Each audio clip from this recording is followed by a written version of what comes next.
A versão Bolsonaro, paz e amor já acabou. No mesmo fim de semana em que o presidente tenta reescrever a história da sua postura na condução da pandemia da Covid, ele não aguentou uma perguntinha e ameaçou o jornalista de agressão física. Vamos analisar a dimensão criminal, política e econômica da postura do presidente e tratar também do peronismo na Argentina. Hoje com participações de Marcelo Sassu, Joel Pinheiro, Pércio Arida e Paulo Gontijo, apresentando o líder Livres André Vec. Veja agora o Livres Notícias.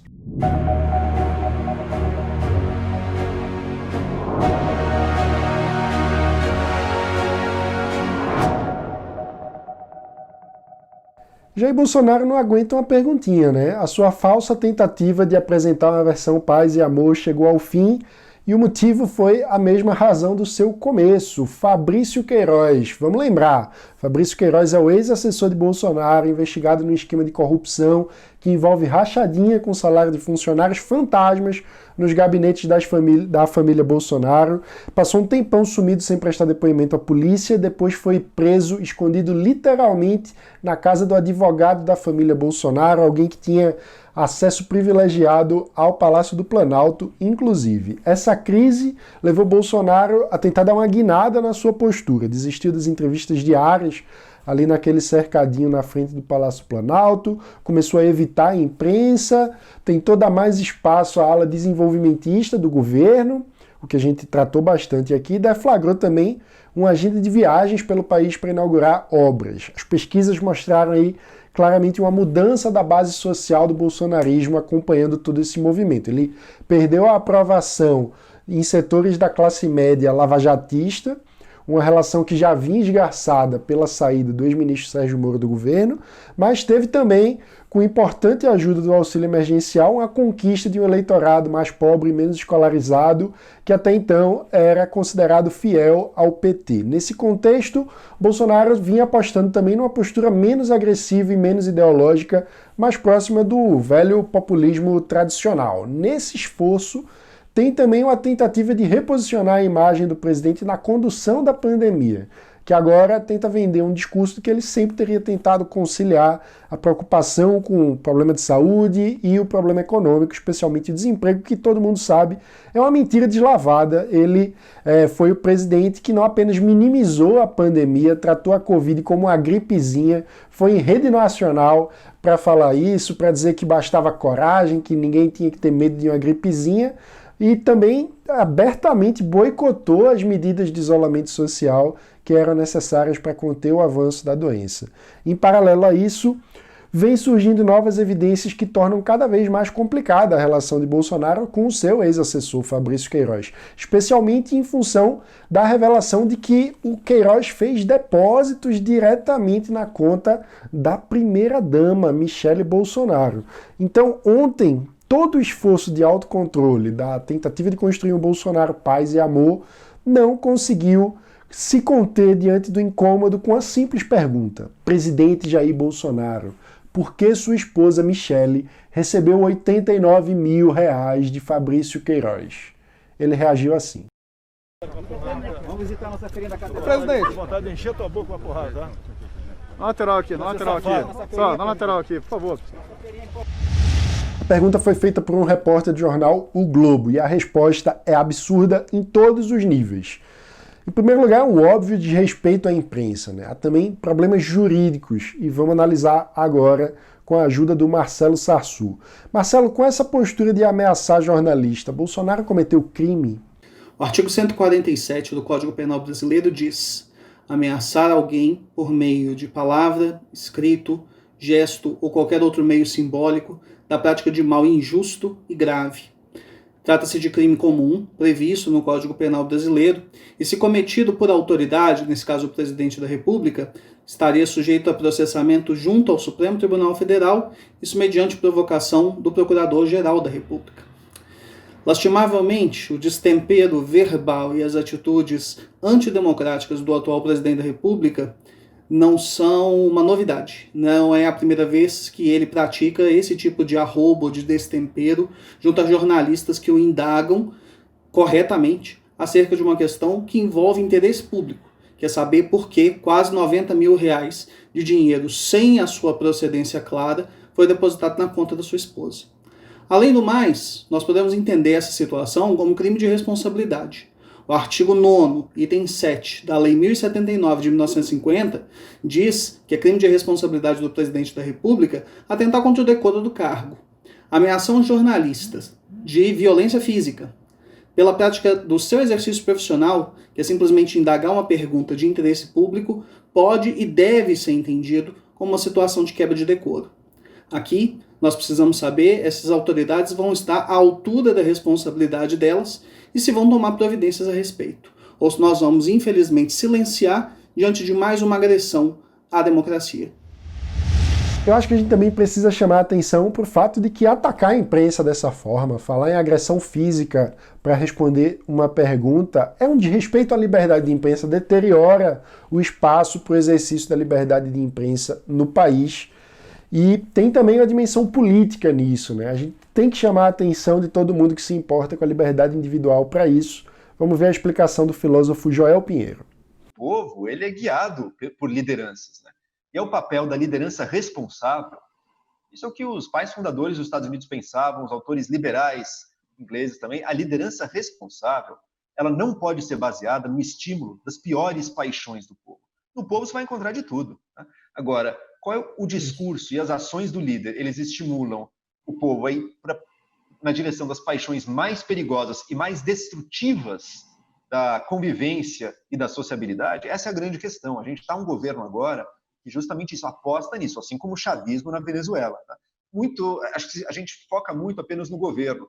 Eu acho interessante ver também a degradação da sociedade civil que ocorre quando um governo populista está no poder, né? E ele se alimenta do quê? Ele se alimenta da destruição do espaço de liberdade de pensamento na sociedade civil. Olha o nível de degradação do discurso, da discussão pública hoje em dia. São pessoas de um grau de piração tão elevado que o Sérgio Moro virou comunista, mas literalmente na cabeça das pessoas. E que você não pode discordar de algum ponto ou criticar o governo sem ser transformado num inimigo perigosíssimo a serviço de Jorge Soros, do comunismo, dos judeus, ou seja lá o que for. É um grau de loucura e paranoia que é estimulado pela liderança. Isso é muito grave, isso destrói a sociedade civil. Uma visão liberal, ela se destaca justamente por dizer, o Estado não é tudo. Existe uma vida autônoma da sociedade, que, claro, necessita do Estado, evidentemente, mas que tem uma autonomia enquanto tal também.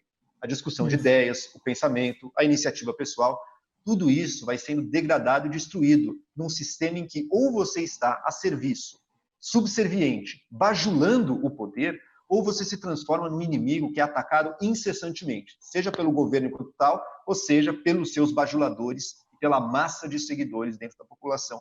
Isso é a destruição da esfera de liberdade individual que os autores falavam. É o que o John Stuart Mill dizia.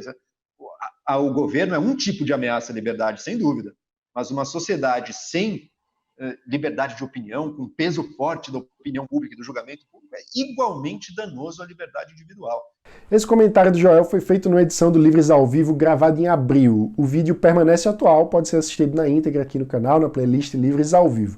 A propósito, hoje a gente vai receber ao vivo, a partir das 19 horas, o pai do Joel, um dos maiores pensadores liberais em atividade no Brasil, autor de diversos livros, vencedor do prêmio Jabuti, Eduardo Gianetti. Vamos conversar com ele sobre a importância da ética e da cultura na construção de uma sociedade aberta. Eu vou conduzir essa entrevista junto com Helena Landau, presidente do nosso Conselho Acadêmico, Gilberto Morbar, editor do Estado da Arte, do Estadão, e Caio Felipe, doutorando em História Social da Cultura. Vai ser muito legal, eu espero por você. Não é de hoje que a gente explica que esse tipo de postura de Bolsonaro é absolutamente incompatível com a presidência da República Federativa do Brasil e também com as exigências para a atração de investimentos no século XXI. A gente está vendo uma degradação do ambiente público e também uma autossabotagem na atração de recursos. Ao agir assim, Bolsonaro está jogando dinheiro fora. Vamos ouvir a análise do conselheiro acadêmico do Livres, Pércio Arida. O problema é o seguinte, há uma perda de confiança na direção do país. A posição do Brasil, o Brasil se colocou como um pária. Defesa armada, defesa da população se armar, críticas à democracia, postura diante da Amazônia, uma postura agora em relação ao Pantanal, né, esse queimado do Pantanal, que o governo federal ignora. Tudo isso foi compondo uma percepção do Brasil como um lugar retrógrado na contramão do mundo. E acontece que o mundo corporativo mudou. Eu lembro, o mundo corporativo de 40 anos atrás era um mundo corporativo seguinte: a empresa está lá para ter lucros. Pouco importa o sistema político, o que esteja usado, etc.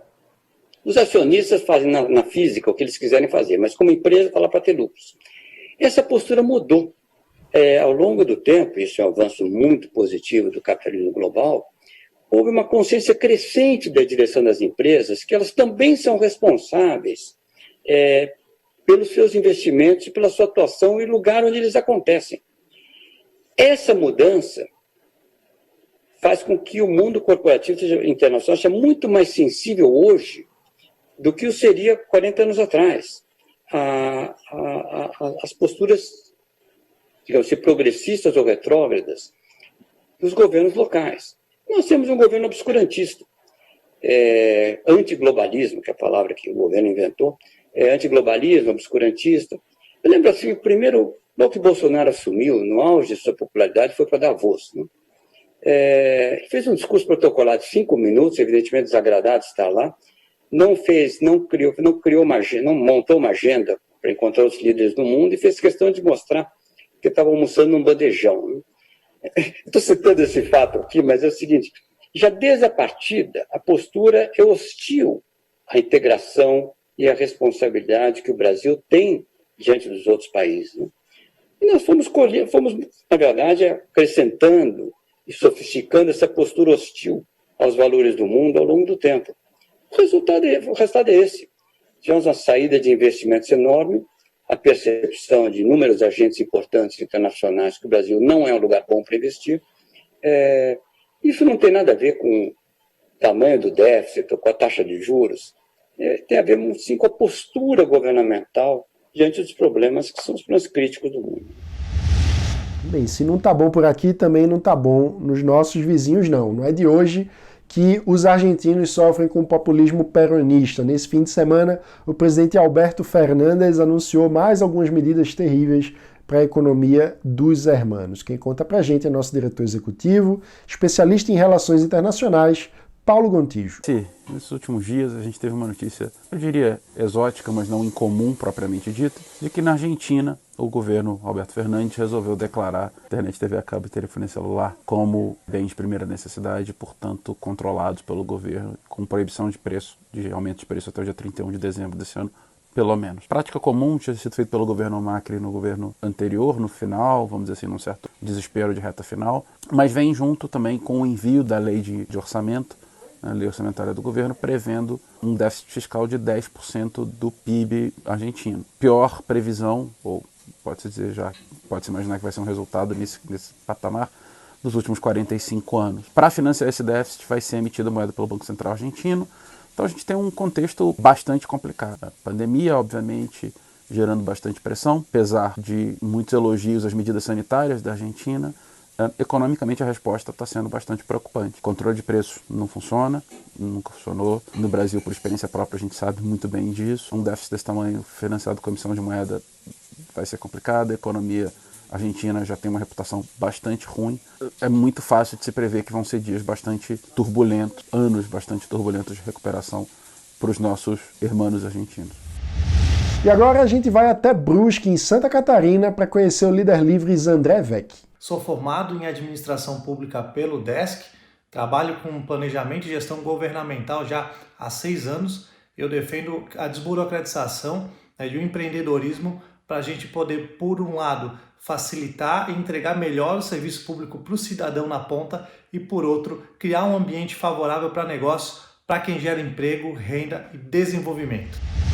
Esse foi o Livros de Notícia de hoje. Não se esqueça, às 19 horas tem Livros ao vivo com Eduardo Gianetti. Vai ser muito legal. E se você gostou desse vídeo, não esqueça também de deixar aqui o seu like, se inscrever no canal, ativar o sininho para não perder as notificações. O Livros de Notícia, de segunda a sexta-feira, traz para você os principais destaques do dia para quem defende a liberdade por inteiro. Obrigado e até a próxima.